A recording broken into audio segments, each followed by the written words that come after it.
देश के सबसे स्वच्छ शहरों को आज स्वच्छता पुरस्कारों से सम्मानित किया गया। साल 2024-25 के लिए आज राष्ट्रपति द्रौपदी मुर्मू ने इन पुरस्कारों को वितरित किया। अहमदाबाद पहले स्थान पर रहा, भोपाल दूसरे स्थान पर तो लखनऊ तीसरे स्थान पर काबिज हुआ है। इस बार सुपर स्वच्छ लीग सिटी कैटेगरी को भी विभिन्न शहरों से सम्मानित किया गया है। महाकुंभ को विशेष मान्यता देते हुए 43 राष्ट्रीय पुरस्कार भी इस बार दिए गए। इस अवसर पर राष्ट्रपति ने रिड्यूस, रीयूज, रिसाइकिल और दृष्टिकोण को बढ़ावा देने जैसी तमाम बातों का जिक्र भी किया। नई दिल्ली के विज्ञान भवन में राष्ट्रपति ने प्रतिष्ठित स्वच्छ सर्वेक्षण पुरस्कार 2024-25 प्रदान किए। इसमें सुपर स्वच्छ लीग सिटी में 10 लाख से ऊपर की आबादी वाले शहरों में इंदौर को पहला, सूरत को दूसरा, नवी मुंबई को तीसरा और विजयवाड़ा को चौथा स्थान प्राप्त हुआ। इसी श्रृंखला में 3 से 10 लाख की आबादी वाले शहरों में नोएडा को पहला, तो वहीं 50,000 से 3 लाख की आबादी वाले शहरों में एनडीएमसी को पहला स्थान हासिल हुआ। 20,000 से 50,000 के बीच की आबादी वाले शहरों की श्रेणी में वीटा शहर को पहला, जबकि 20,000 से नीचे की आबादी वाले शहरों में पंचगनी को पहला पुरस्कार हासिल हुआ। भारत के स्वच्छ शहरों की नई पीढ़ी का भी आगमन हो चुका है। अहमदाबाद को 10 लाख से अधिक की आबादी वाले सबसे स्वच्छ शहर का पुरस्कार प्रदान किया गया, जबकि भोपाल दूसरे और लखनऊ तीसरे स्थान पर रहा। 3 लाख से 10 लाख की आबादी वाले शहरों में मीरा भाईंदर शहर ने पहले बाजी मारी। वहीं 50,000 से 3 लाख की आबादी वाले शहरों में देवास को पहला स्थान हासिल हुआ। 20,000 से 50,000 की आबादी वाली श्रेणी में पणजी को सबसे स्वच्छ शहर का पुरस्कार प्रदान किया गया। 20,000 से नीचे की आबादी वाली श्रेणी में बिल्हा को पहला स्थान हासिल हुआ। इस अवसर पर राष्ट्रपति ने रिड्यूस, रीयूज, रिसाइकिल दृष्टिकोण को बढ़ावा देने के लिए मंत्रालय की सराहना की। उन्होंने युवाओं को सशक्त बनाने, हरित रोजगार पैदा करने और उद्यमशीलता के अवसर पैदा करने, स्वयं सहायता समूहों को शामिल करने में इसकी महती भूमिका पर प्रकाश डाला। Waste is wealth. जिस चीज को सामान्यतया वेस्ट समझा जाता है वो वास्तव में मूल्यवान होते हैं। उस मूल्यों को जिन तरीके से उजागर किया जा सकता है उन पर अधिक से अधिक बल देना चाहिए।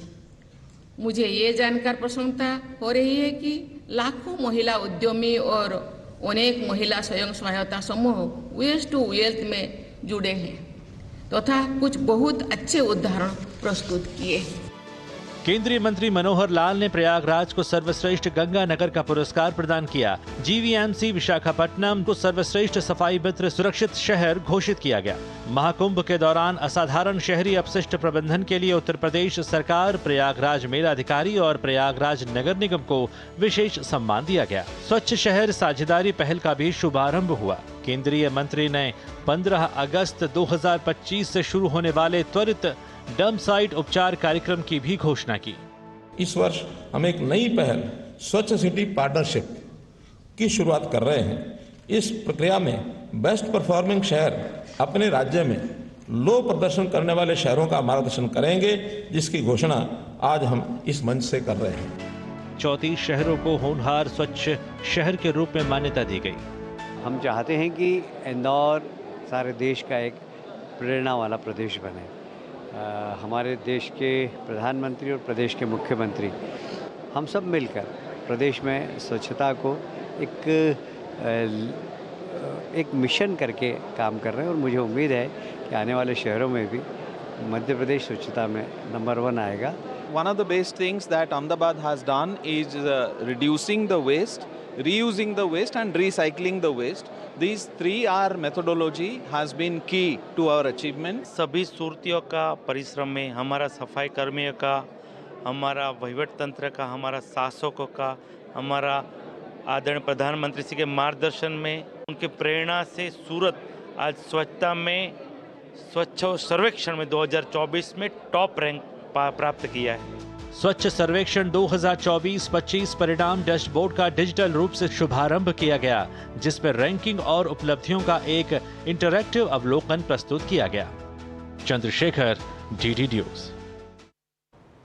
तो स्वच्छता के मोर्चे पर किस प्रकार से तमाम शहरों ने बाजी मारी है, या आपको बताते हैं किस तरीके से तमाम शहरों ने बेहतर काम करके स्वच्छता की रैंकिंग में खुद को साबित किया है। स्वच्छ शहर की अगर बात की जाए तो आप देख सकते हैं कि अलग अलग आबादी वाले शहरों की कैटेगरी में अलग अलग शहरों ने अपनी स्थिति को उपलब्ध कराते हुए यहाँ पे अपना स्थान हासिल किया। 10 लाख से अधिक आबादी के लिहाज से अगर बात की जाए तो उसमें अहमदाबाद पहले स्थान पर, भोपाल दूसरे पे, लखनऊ तीसरे स्थान पर, और 3 से 10 लाख की आबादी का जो पैरामीटर है उसके तहत मीरा भाईंदर पहले पे, बिलासपुर दूसरे पे, जमशेदपुर तीसरे पे, और 50,000 से 3 लाख तक की आबादी की कैटेगरी की बात की जाए तो पहले स्थान पर देवास है, दूसरे पे कराड़, तीसरे पे करनाल है, और 20 से 50,000 की आबादी के शहरों की अगर बात की जाए तो पहले स्थान पर पणजी, उसके बाद अक्सा, उसके बाद कुम्हारी है, और सही 20,000 से कम आबादी के शहरों की बात की जाए तो बिल्हा पहले पर, चिकटी दूसरे पर और शाहगंज तीसरे स्थान पर है। और ये स्वच्छ शहरों का इस बार के सर्वेक्षण के आंकड़े नतीजे हैं जिसके तहत आज इन्होंने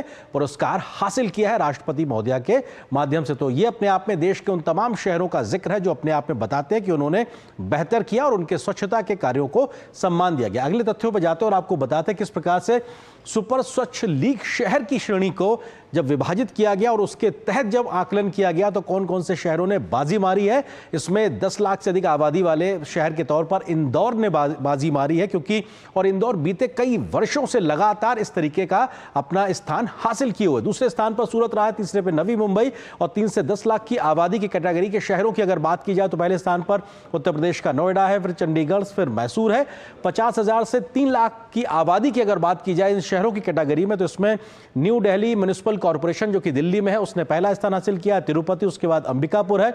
20 से 50,000 आबादी के शहरों की कैटेगरी की बात की जाए तो इसमें बीटा, उसके बाद सासवड़, देवलाली, प्रवरा, और 20,000 से कम आबादी के अगर शहरों की बात की जाए तो उसमें पंचकनी, पाटन और पंचहला जैसे शहर शामिल हैं। तो ये अपने आप में दिखाता है किस प्रकार से इस बार इन तमाम शहरों ने बाजी मारी। लेकिन फायदा होता कैसे है और किस प्रकार से तमाम बड़े आंकड़े हैं जो भारत को इस दुनिया में कई मुकाबले आगे खड़ा करते हैं। 12 करोड़ से अधिक शौचालय इस पूरे स्वच्छ भारत मिशन के तहत की बात की जाए तो बने हैं। शौचालय कवरेज 100% हो चुका है देश में। ये अपने आप में तमाम आंकड़े इस बात का तस्दीक करते हैं। जल्दी से आंकड़ों की अगर बात करें तो वैश्विक अध्ययन इस बात का जिक्र करता है, इस बात का तस्दीक करता है कि प्रतिवर्ष 60 से 70,000 बच्चों की जान भारत में बची है स्वच्छता करने की वजह से, यानी कि लोगों की जान भी बच रही है। WHO वर्ल्ड हेल्थ ऑर्गेनाइजेशन कहता है कि 2014 से 19 के बीच उन 5 वर्षों के लिहाज से बात की जाए तो लगभग 3 लाख लोगों की जान बचाई जा सकी। क्यों? क्योंकि देश में स्वच्छता का दायरा बढ़ रहा था, लोग अवेयर हो रहे थे, जागरूक हो रहे थे। यूनिसेफ की रिपोर्ट कहती है कि शौचालय बनने की वजह से देश की लगभग 93% महिलाएं खुद को सुरक्षित महसूस करती, क्योंकि उनको बाहर असमय जाने की जरूरत नहीं है, शौचालय घर में है, जिसकी वजह से वो सुरक्षित महसूस करती हैं। यूनिसेफ की ही रिपोर्ट कहती है कि गांव में प्रति परिवार हर साल लगभग 50,000 रुपए के आसपास का एक खर्चा बीमारियों पे होता था, उसकी बचत हुई है। तो ये वैश्विक संस्थाएं इस बात की तस्दीक करती हैं कि भारत ने जिस प्रकार से काम किया उसका कितना बड़ा फायदा मिलता हुआ दिखाई पड़ रहा है। स्वच्छता के फायदे का हम जिक्र लगातार कर रहे हैं, तो ये अपने आप में उन तमाम फायदों का हम जिक्र कर रहे हैं। और इसके तरीके से बात की जाए तो लड़कियों के स्कूल छोड़ने की दर में कमी आई है, क्योंकि स्कूलों में शौचालय बने हैं, बच्चियों को असहजता नहीं होती है स्कूल में जाने के लिए, और शौचालय क्योंकि वहां मौजूद है, ऐसे में उनका जो ड्रॉप आउट रेट है वो कम हुआ है।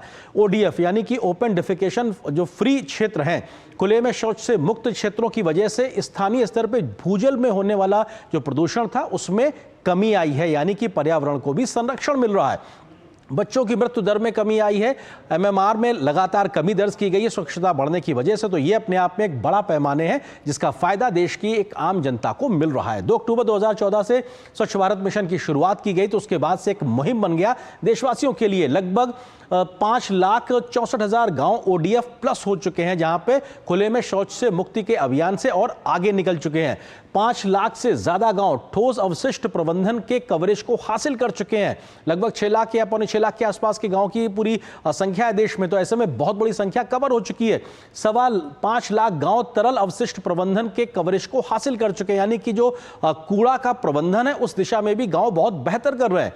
11.83 करोड़ व्यक्तिगत घरेलू शौचालय इस दरमियान बने हैं, यानी कि घर घर तक शौचालय का निर्माण हुआ है। वहीं 2.5 लाख से ज्यादा सामुदायिक शौचालयों का भी निर्माण किया गया है। लोगों को पब्लिक टॉयलेट की सुविधा मिल सके, शहरों से लेकर ग्रामीण स्तर तक उस दिशा में भी तेजी से काम किया गया स्वच्छ भारत मिशन के तहत। और इसलिए दुनिया के सबसे बड़े स्वभाव परिवर्तन के लिहाज से इस पूरे अभियान को गिना जाता है स्वच्छ भारत मिशन की अगर बात की जाए, क्योंकि स्वच्छ भारत मिशन से स्वस्थ भारत की ओर भी लगातार तेजी से कदम बढ़ते हुए दिखाई पड़ रहे हैं। तो ये अपने आप में बेहद महत्वपूर्ण है। और अब इसी विषय पे हम आज करेंगे चर्चा। इससे जुड़ा है आज का हमारा